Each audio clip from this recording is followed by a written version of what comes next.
अस्सलाम वालेकुम। कैसे हैं दोस्तों? आप ठीक ठाक हैं, बखैर-ओ-आफियत होंगे, उम्मीद है आप सब लोग।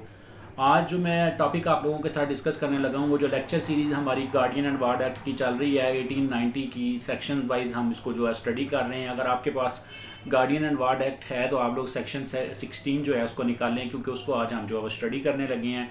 इसको मैं एक्सप्लेन भी करूँगा अच्छे तरीके से, टेक्स्ट भी इसका पढ़ते हैं। और एज यूजल मेरी रिक्वेस्ट है कि जिन लोगों ने चैनल को सब्सक्राइब नहीं किया, लाइक नहीं किया, कमेंट नहीं किया, वो जो है वो अपना लाइक करें, कमेंट्स करें, सजेशन दें। ठीक है जी, तो सेक्शन 16 की जानिब चलते हैं, टाइटल को रीड आउट करते हैं। अपॉइंटमेंट और declaration of guardian for property beyond jurisdiction of the court.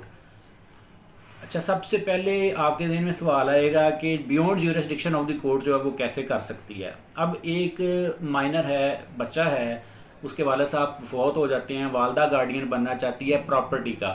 अब एक एकड़ प्रॉपर्टी जड़ांवाला में है, एक एकड़ प्रॉपर्टी फैसलाबाद में है, एक एकड़ प्रॉपर्टी समुंदरी में है। अब तीनों कोर्ट्स की ज्यूरिसडिक्शन बनती है कि वो गार्डियन जो है वो अपॉइंट कर सकती हैं।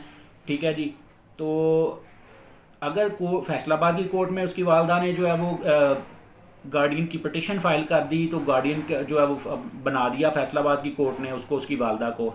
तो जब वो अटेस्टेड कापी जड़ांवाला वाली कोर्ट में या समुंदरी या लाहौर वाली कोर्ट में जाएगी तो उस कोर्ट ने बिल्कुल यही कंसीडर करना है कि उसने खुद ऑर्डर किया है।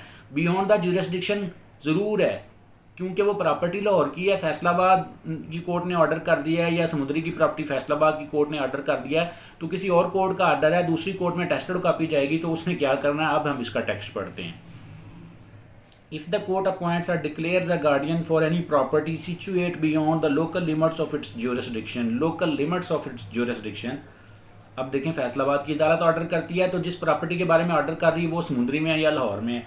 ठीक है, the court having jurisdiction in the place where the property is situate shall. ठीक है, जब उस जगह पे जाएगी वो ऑर्डर की कॉपी, जो कोर्ट फैसलाबाद, जो कोर्ट लाहौर की है या समुद्री की है, to situate shall on production of a certified copy of the order appointing or declaring the guardian, ठीक है, accept him as duly appointed or declared and give effect to the order। यानी कि जब उस कोर्ट में copy जाएगी तो वो कोर्ट यही कंसीडर करेगी कि मुझे जो है वो मिल गया है, मैंने ही ऑर्डर किया था और मैंने ही इसको अपॉइंट किया है, और उसको अच्छे तरीके से लीगली जो है वो डील करेगी कि वो एक बंदा लीगल गार्डियन है, वो प्रॉपर्टी का है गार्डियन या पर्सन का है। वैसे पर्सन का गार्डियन बियॉन्ड द ज्यूरिसडिक्शन होता नहीं है, प्रॉपर्टी का गार्डियन उसको लीगली कंसीडर किया जाएगा। तो उम्मीद है कि आप सब लोगों को वीडियो जो है वो पसंद आई होगी। दुआ में याद रखिएगा। अस्सलाम वालेकुम।